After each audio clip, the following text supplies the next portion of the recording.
দুনিয়ার কোনো একটা মানুষ যদি তার পরিবারের মধ্যে সুখী পরিবার বানাতে চায়, তার জন্য 3টা গুণ লাগবে। কয়টা?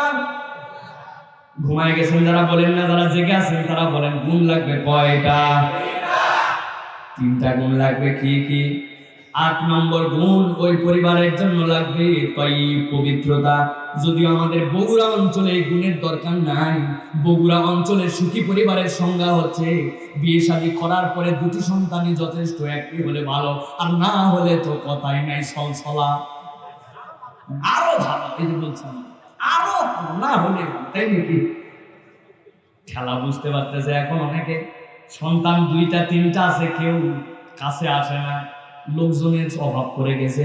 চিন্তা করছে মরে গেলে বাড়ির ভিতরের থেকে লাশ তো বের হবে না, তার থেকে লাইভে এসে আত্মহত্যা করে দেয়, অন্তত পাবলিক জানুক। প্রিয় মুসলমান, অধিক সন্তান আর কম সন্তান দিয়ে পরিবারের মধ্যে আপনার সুখের মানদণ্ড নির্ধারণ হয় না, ঠিক কিনা? ইব্রাহিম আলাইহিস সালাম কতদিন পর্যন্ত সন্তান নাই, উনি কি অসুখী? আবার অনেকের যে অনেকগুলা সন্তান, তিনি অসুখী নয়। কম আর বেশি দিয়ে পরিবারের সুখ নির্ধারণ হয় না। সুখ চাইলে 3টা নিয়ামত লাগবে। কয়টা?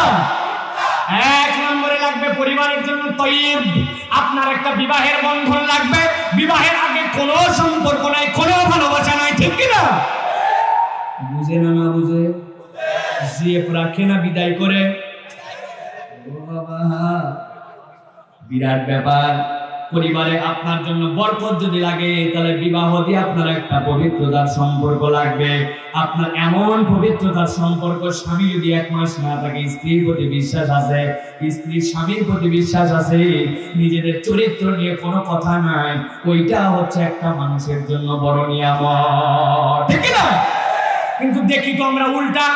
কিছুদিন একটা বিয়ে হয়েছে, কিছুদিন আগে একটা, ডান পাশে বসছে একজন, বাম পাশে বসছে একজন। আউযু বিল্লাহি মিনাশ শাইতানির রাজীম।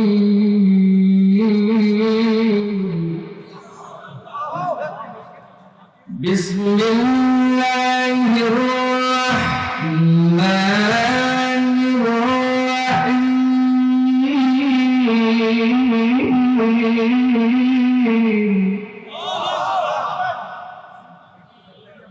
وَإِذْ أَخَذْنَا مِيثَاقَ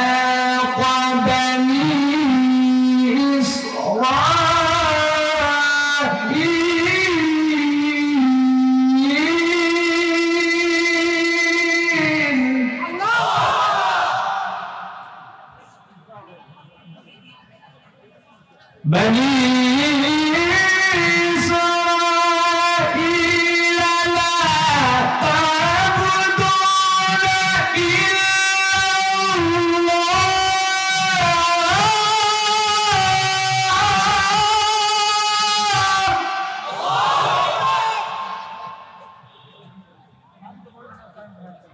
لا تعبدون إلا الله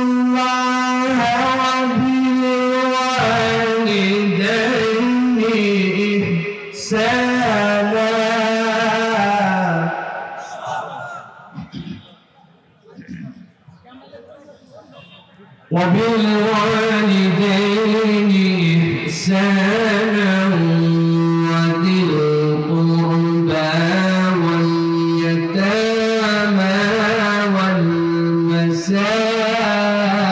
والمساكين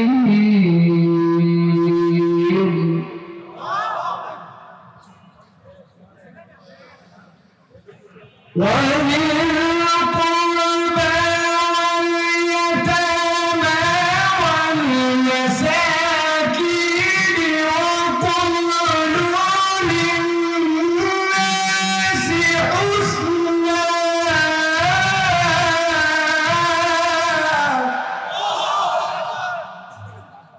وقولوا للناس حسنا وقال الله سبحانه وتعالى آمرا ومخبرا للمؤمنين والمؤمنات إلى يوم القيامة إن الله وملائكته يصلون على النبي يا أيها الذين آمنوا صلوا عليه وسلموا تسليما اللهم صل على محمد وعلى آل محمد كما صليت على إبراهيم وعلى آل إبراهيم إنك حميد مجيد اللهم بارك على محمد وعلى آل محمد كما باركت على إبراهيم وعلى آل إبراهيم إنك حميد مجيد আলহামদুলিল্লাহ দয়াময় মেহেরবান মাবুদ আল্লাহ রাব্বুল আলামিনের কাছে কৃতজ্ঞ হচ্ছি যে আল্লাহ রাব্বুল আমিন আমাদেরকে লক্ষ কোটি মানুষের মাঝ থেকে আলাদা করে দৌলতে ঈমান দান করে আল্লাহ রাব্বুল আমিন আজকে আমাদেরকে এই মাজালিসুল যিকিরে আসার বসার তৌফিক দান করেছেন। সেই রব্বুল আলামিনের কাছে সর্বাগ্রে কৃতজ্ঞ হচ্ছি। তার এই শেখানো বাক্যে জবান ছেড়ে দিয়ে জড়তাকে ভেঙে দিয়ে আল্লাহ রাব্বুল আলামিনকে খুশি করার জন্য সমস্বরে সকলে পড়ছি আলহামদুলিল্লাহ। দরুদ এবং সালাম বর্ষিত হোক মানবতার মহান মুক্তির দূত আকায়ে নামদার তাজেদারে মদিনা আপনার আমার প্রিয় রাসূল জনাবে মুহাম্মদুর রাসূলুল্লাহ সাল্লাল্লাহু আলাইহি ওয়াসাল্লামের প্রতি আজকের এই বাংলাদেশের ঐতিহ্যবাহী জেলা বগুড়ার অন্তর্গত আমাদের এই ইসলামী সাহিত্য কেন্দ্র কর্তৃক আয়োজিত বাৎসরিক মাহফিলের সুযোগ্য সম্মানিত সভাপতি আমার ওয়ালিদ মুহতারাম উত্তরবঙ্গে সুনামধন্য একজন আলেমে দ্বীন এবং একই সাথে উত্তরবঙ্গের সুপ্রাচীন একজন আলোচক আপনাদের এই গ্রামের কৃতি সন্তান হযরত মাওলানা আনম আকরাম হুসাইন মাদ্দাজিল্লাহুল আলিয়া আজকের মাহফিলের প্রধান মেহমান হিসাবে এখানে এসেছেন রাসূলুল্লাহ সাল্লাল্লাহু আলাইহি ওয়াসাল্লামের বংশধর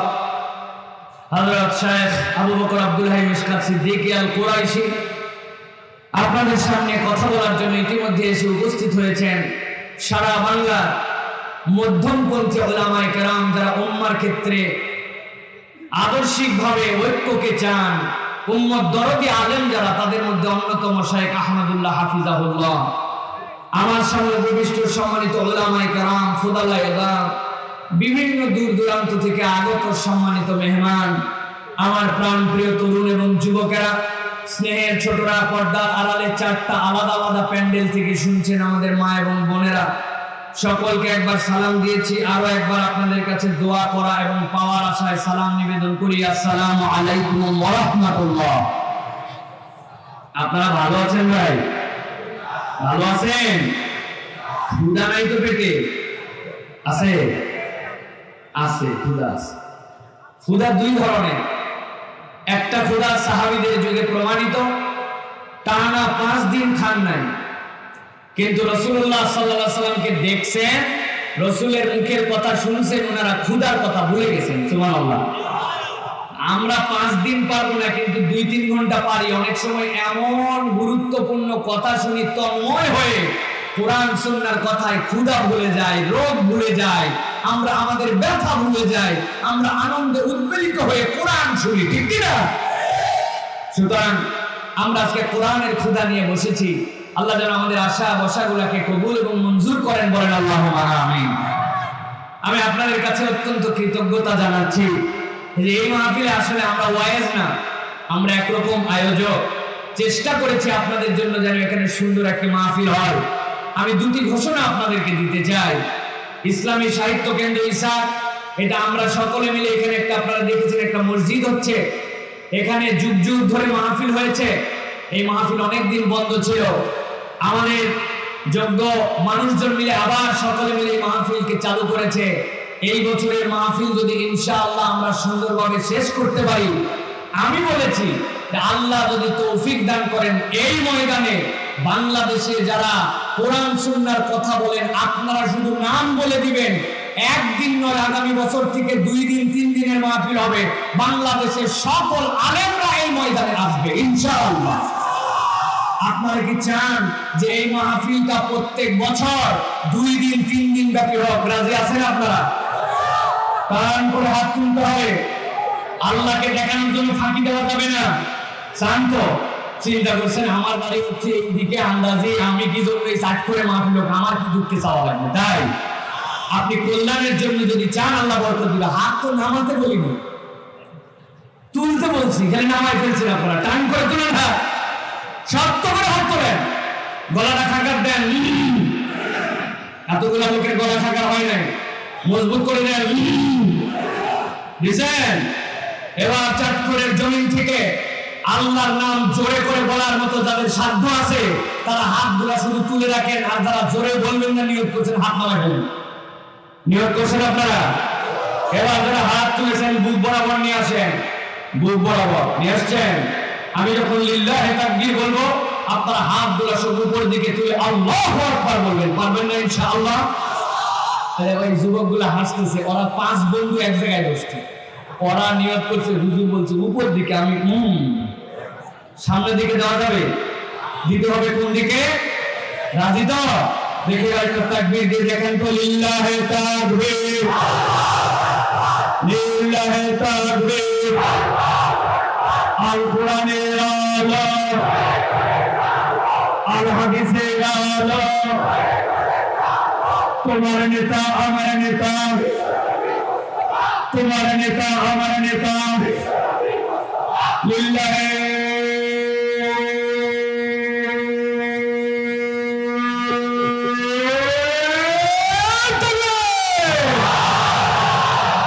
আলহামদুলিল্লাহ। বলেন আলহামদুলিল্লাহ। আল্লাহ কবুল করুক। প্রিয় ভাইয়েরা, আমি খুবই সংক্ষিপ্ত সময় আপনাদের কাছে কথা বলবো। আমাদের মেহমান এসেছেন, আমাদের মেহমান আপনাদের কাছে কথা বলবেন। রাত গভীর হয়ে যাচ্ছে, আমি মূল কথাগুলো আপনাদের কাছে বলে ফেলতে চাই। প্রিয় ভাইয়েরা, আল্লাহ রাব্বুল আলামিন আমাদেরকে 2টা অনন্য নিয়ামত দিয়েছেন। একটা নিয়ামত হচ্ছে কালাম, আরেকটা নিয়ামত হচ্ছে জবান। কালাম হচ্ছে আল্লাহর কোরআন, আর দ্বিতীয় নিয়ামত হচ্ছে আল্লাহ রাব্বুল আলামিন বলছেন সেটি হচ্ছে আল্লাহ রাব্বুল আলামিনের দেওয়া বান্দাদের জন্য একটি জবান।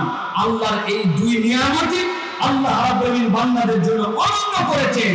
আল্লাহ কোরআনুল কারীমের মধ্যে বান্দাদেরকে বারবার সতর্ক করিয়েছেন যে বান্দা তুমি যদি তোমার রবের নিয়ামতের শুকরিয়া করো আল্লাহ বাড়ায় দিবেন, আর নিয়ামতের অকৃতজ্ঞ হলে আল্লাহ রাব্বুল আলামিন আমাদেরকে শেষ করে দিবেন। তো আল্লাহর দেওয়া 2টো অনন্য নিয়ামতের একটা হচ্ছে আল্লাহর কালাম। সুবহানাল্লাহ বলেন। কালাম আল্লাহর নিয়ামত। এই কালামের নিয়ামতটা পৃথিবীবাসীর জন্য চার ধরনের। কয় ধরনের?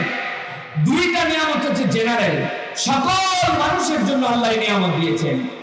দুনিয়ার কোন একটা মানুষ যদি তার পরিবারের মধ্যে সুখী পরিবার বানাতে চায় তার জন্য 3টা গুণ লাগবে। কয়টা? ঘুমায় গেছেন যারা বলেন না, যারা জেগে আছেন তারা বলেন গুণ লাগবে কয়টা? 3টা গুণ লাগবে। কি কি? 8 নম্বর গুণ ওই পরিবারের জন্য লাগবে পবিত্রতা। যদিও আমাদের বগুড়া অঞ্চলে এই গুণের দরকার নাই। বগুড়া অঞ্চলের সুখী পরিবারের সংজ্ঞা হচ্ছে বিয়ে শাদী করার পরে 2টি সন্তানই যথেষ্ট, একটি হলে ভালো, আর না হলে তো কথাই নাই, সলসলা। আরো ভালো, এই যে বলছেন আরো না হলে, তাই নাকি? খেলা বুঝতে পারতেছে এখন অনেকে। সন্তান 2টা 3টা আছে, কেউ কাছে আসে না, লোকজনের অভাব পড়ে গেছে। চিন্তা করছেন মরে গেলে বাড়ির ভিতরের থেকে লাশ তো বের হবে না, তার থেকে লাইভে এসে আত্মহত্যা করে দেয়, অন্তত পাবলিক জানুক। প্রিয় মুসলমান, অধিক সন্তান আর কম সন্তান দিয়ে পরিবারের মধ্যে আপনার সুখের মানদণ্ড নির্ধারণ হয় না, ঠিক না? ইব্রাহিম আলাইহিস সালাম কতদিন পর্যন্ত সন্তান নাই, উনি কি অসুখী? আবার অনেকের যে অনেকগুলা সন্তান তিনি অসুখী নয়। কম আর বেশি দিয়ে পরিবারের সুখ নির্ধারণ হয় না। সুখ চাইলে 3টা নিয়ামত লাগবে। কয়টা? 1 নম্বরে লাগবে পরিবারের জন্য তয়্যিব। আপনার একটা বিবাহের বন্ধন লাগবে। বিবাহের আগে কোনো সম্পর্ক নাই, কোনো ভালোবাসা নাই, ঠিক কি না? বুঝে না? না বুঝে জিএফ রাখে না, বিদায় করে। ও বাবা, বিরাট ব্যাপার। পরিবারে আপনার জন্য বরকত যদি লাগে তাহলে বিবাহ দিয়ে আপনার একটা পবিত্রতার সম্পর্ক লাগবে।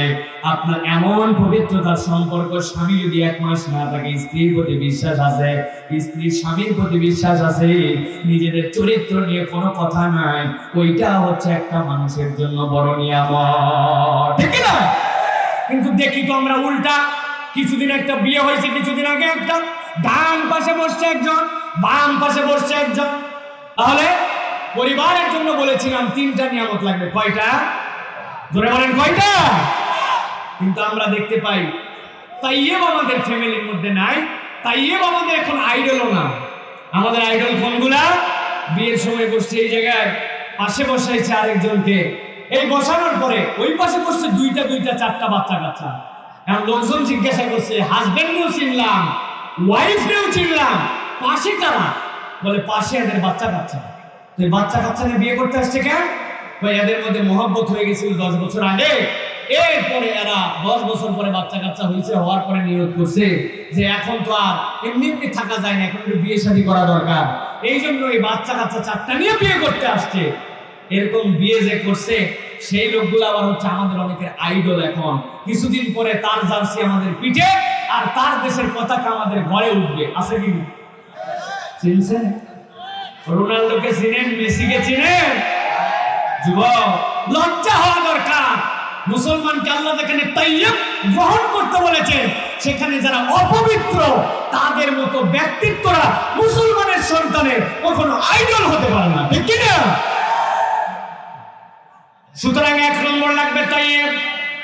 2 নম্বরে আমাদের পরিবারের জন্য লাগবে মুবারাকা, আমাদের জন্য বরকত লাগবে। বরকতটা বলে আমি শেষ করব, ভালো করে খেয়াল করেন। আমাদের অনেকের ধারণা বরকত আমরা যেইটা মনে করছি টাকা পয়সা, ওই বড় বড় বিল্ডিং, বিশাল কোম্পানির মধ্যে বোধহয় বরকত খুঁজে পাচ্ছি, আমরা এরকম ভাবি। আমি অনেক সময় উদাহরণ দিই, এমন একটা মানুষ, যেই মানুষটার বিশাল একটা প্রতিষ্ঠান আছে, কিন্তু ওই প্রতিষ্ঠানটার সামনে যাওয়ার পরে দেখবেন ছোট্ট একটু একটা কালো সাইনবোর্ড লাগানো, এটা বাহিরে ওয়াল রং করার কারণে মুছে গেছে। ওইটা যদি একটু পরিষ্কার করে মুছে দেওয়া হয়, মুছে দেওয়ার পরে আপনি দেখতে পাবেন ওই মুছে দেওয়ার সাথে সাথে ওইখানে লেখা বেরোয় আসছে, এই প্রতিষ্ঠান এবং তার সমুদয় সম্পত্তি অমুক ব্যাংকের কাছে দায়বদ্ধ। বেচারি যদি 6 মাস কিস্তি না দেয়, ওর আম সালা সহ নিলাম করে বিদায় করে দিবে। আপনার 2 লাখ 3 লাখ আছে, ওইটার মালিক আপনি সুখ বুঝেন না। আপনি মনে করেছেন বিশাল দামি বাড়ি, বিশাল দামি তার ঘর, দামি ম্যাট্রেস, এসির মধ্যে শুয়ে আছে, কিন্তু আপনি জানেন না 2টা ঘুমের ওষুধ খাওয়ার পরে রাত 3টা পর্যন্ত ঘুম ধরে না। আর কাউরান বাজারে মাথার থেকে টুকরি নামায়া আইল্যান্ডের মধ্যে ফেলে ওই কোমরের গামছাটা রাখছে, কারণ ট্রাক আসার কথা রাত্রি 3টায়। আপনাদের বগুড়া শেরপুরে এমন জাম বাঁধছে যে ট্রাক পৌঁছায় নাই। বেচারি কি করবে? আইল্যান্ডের মধ্যে ডালিটা রেখে মাথার গামছা দিয়ে ঘুমায় গেছে।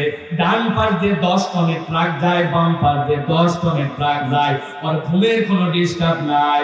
আর এসি রুমের মধ্যে দামি খাটে শুয়ে 2 খান ওষুধ খাওয়ার পরে রাত 3টা বাজে কাটা মুরগির মতো পর পায়, এমন লোক আছে কিনা? আমার আল্লাহ রাব্বুল আলামিন এই জন্য বলছেন, ও দুনিয়ার মানুষ ভালো করে বুঝো, তাহিয়াতুন ইনদাল্লাহি মুবারাকান তাইয়্যিবা কাযালিকা ইউবাইয়িনুল্লাহু লাকুমুল আয়াতি লাআল্লাকুম তা'কিলুন।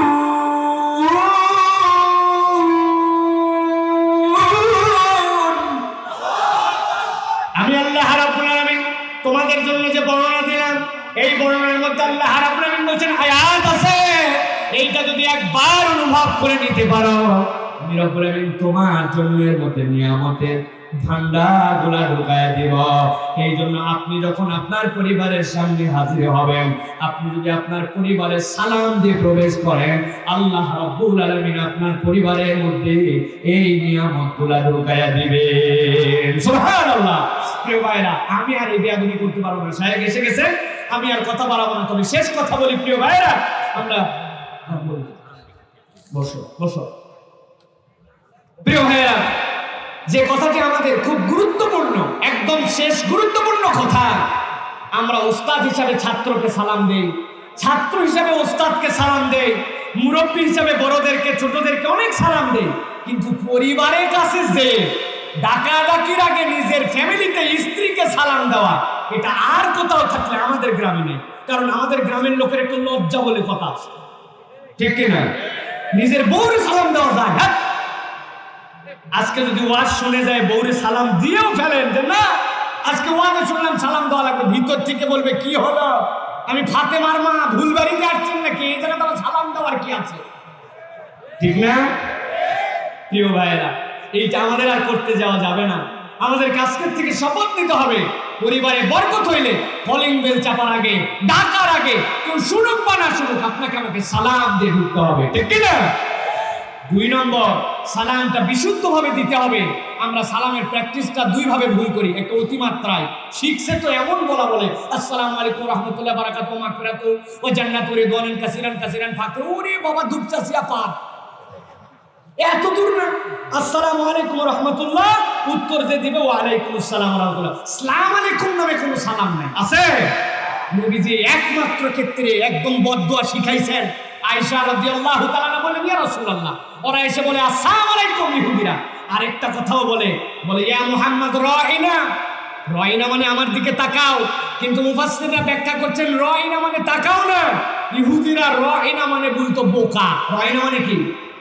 আমাদের বগুড়ার লোক বুঝবে না। বগুড়ার এক লোক গেছে চট্টগ্রামে, যাওয়ার পরে চট্টগ্রামে এখন কৃষি অফিসার হিসাবে গেছে, যে কৃষকদেরকে মাঠের মধ্যে যায় বলছে ও ভাই তোমাদের ধান কেমন হয়েছে?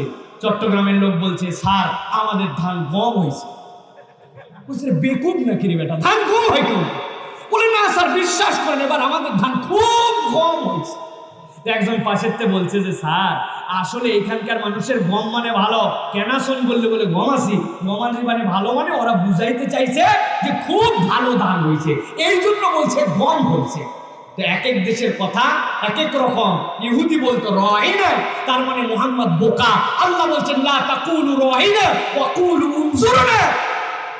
ইহুদিরা যখন বলল আসসালামু আলাইকুম, নবীজি শিখাই দিলেন তুমি বলো ওয়া আলাইকুম। ও যদি তোমার মৃত্যু কামনা করে তুমিও বলো মৃত্যু কামনা। সুতরাং ভুল সালাম দিলে শুধরাই দিতে হবে, এটার বিশুদ্ধ উত্তর দেওয়া যাবে না, ঠিক কিনা? আর 3 নম্বর সমস্যা যেটা আমাদের ভাই, চেয়ারম্যান সাহেব নির্বাচনের আগে অনেক সালাম দিছে আসসালামু আলাইকুম আসসালামু আলাইকুম, এখন চেয়ারম্যান হয়ে গেছে খরচ করে, এখন উনি মাথা নিচু করে আরে লোকজন সালাম দেয় উনি খেলে ওয়ালাইকুম। বেটা আমি ঢাকার খতিব, তুমি এলাকার একটা মাদ্রাসার কোন জায়গার হুজুর, সালাম তুমি আমারে দিবে? হুজুর ইচ্ছা করে ওভারলুক করে চলে যাও, আপনি খেয়াল করে নাই, আসলে খেয়াল করছে। আছে কিনা? হুজুরদের মধ্যে সমস্যা আছে, আছে কিনা? আমি একটা বড় মাদ্রাসার মুহতামিম, তুমি একটা হেফজখানা মাদ্রাসার হুজুর, তোমারে আমি সালাম দিব কেন?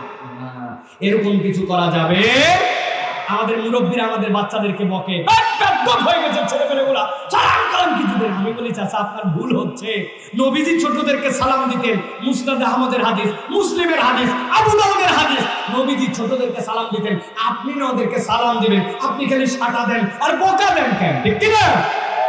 বকা দেওয়া যাবে নাকি? আমরা যে কোনো জায়গায় মুরব্বীরা সব জায়গায় বকা ঝকা করবেন না, আপনাকে সালাম দিতে হবে না। আমি নিজে সাইজ করছি 2-1টারে, যাচ্ছি দেখি সালাম দেয় না, সালাম দেয় আসসালামু আলাইকুম, এই পিচ্ছি।